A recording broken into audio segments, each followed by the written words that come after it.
খিরাই, যাকে সবাই the valley of flowers নামেও চেনে।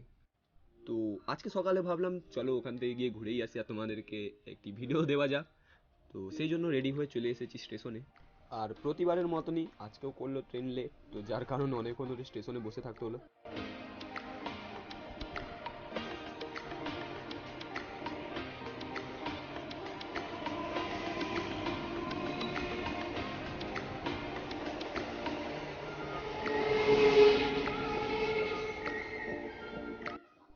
তো তোমরা যদি মেদিনীপুর থেকে যাও খিরাই, তাহলে তোমাদেরকে স্টেশন থেকে নেমে ডান দিয়ে যেতে হবে।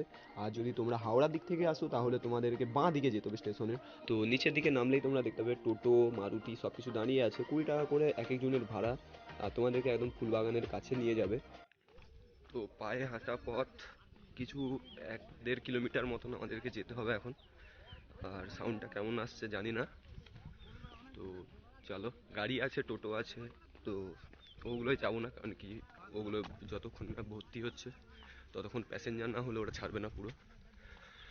তো চলো পায়ে হেঁটে যাওয়া যাক, বেশিটা নয়, তাড়াতাড়ি যাওয়ার চেষ্টা করছি। তো চলো।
সকাল টাইম বলে তাই মানুষের ভিড়টা কম আসে একটু।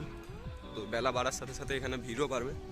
আর নানান রকমের ফুলের সাথে সাথে এখানে সবজিও চাষ হয়েছে, যেমন কি ব্রকলি চাষ হয়েছে এখানে ফুল গাছের সাথেই। সব থেকে ভালো লাগে এখান থেকে ট্রেন যাওয়াটা দেখতে, বাট ট্রেনটা ওই লাইনে আছে তো তেমন স্পষ্টভাবে দেখা যাবে না।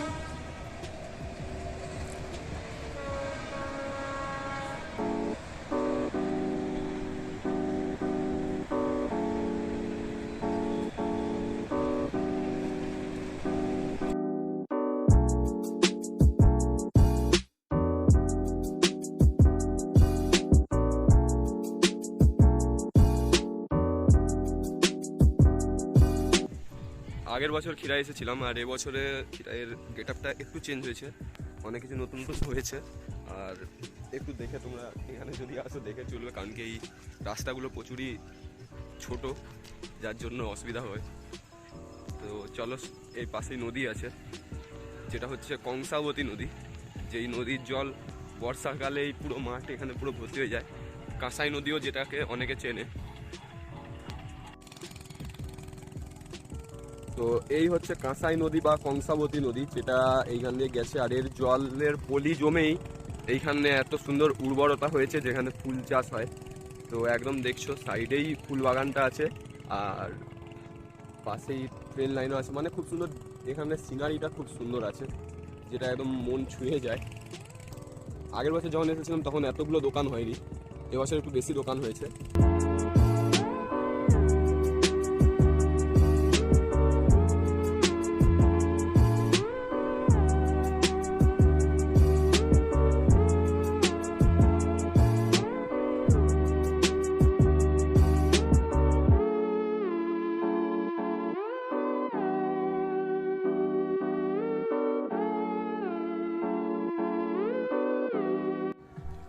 তো কিছু কথা বলে রাখি, এখানে ঘুরতে আসুন কিন্তু কেউ ফুল বাগানের কোনো ফুল ছিঁড়বেন না।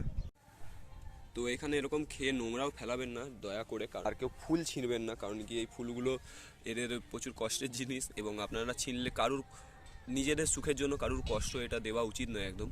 তো কেউ ফুল ছিঁড়বেন না, এসে উপভোগ করুন, বাগানের ভেতরেও যাবেন না, আর ফুল ছিঁড়াছিঁড়ি তো করবেনই না। তো তেমন কিছু আর ঘোরার নেই আপাতত, যা আছে এই আছে ফুল বাগানের। ফুল দেখুন, ঘুরুন, আনন্দ করুন, কিন্তু কারুর ক্ষতি করবেন না। ফুল ছেঁড়াছেঁড়ি বা ফুল বাগানে ঢুকে কোনো রকমের কোনো কিছু করবেন না। বাইরে থেকে ফুল দেখুন, ছবি তুলুন, সব কিছুই করুন, কেউ এখানে আপত্তি করবে না। তো এই ছিল আজকের ব্লগ। চলো আজকে আর কিছু দেখানোর নেই, বাড়ি চলে যাই। তো ভিডিওটা কেমন লাগলো বলবে কমেন্টে, যদি ভালো লাগে একটা লাইক আর চ্যানেলকে সাবস্ক্রাইব করে যাবে। তো দেখা হচ্ছে নেক্সট ভিডিওতে অন্য কোনো জায়গায়, অন্য কোনো স্থানে। ততক্ষণের জন্য সবাইকে গুড বাই। এখন তো শুনছি নাকি বিদেশ থেকেও লোক আসতেছে, ইউরোপ থেকে নাকি একটা মেয়ে আসছিল।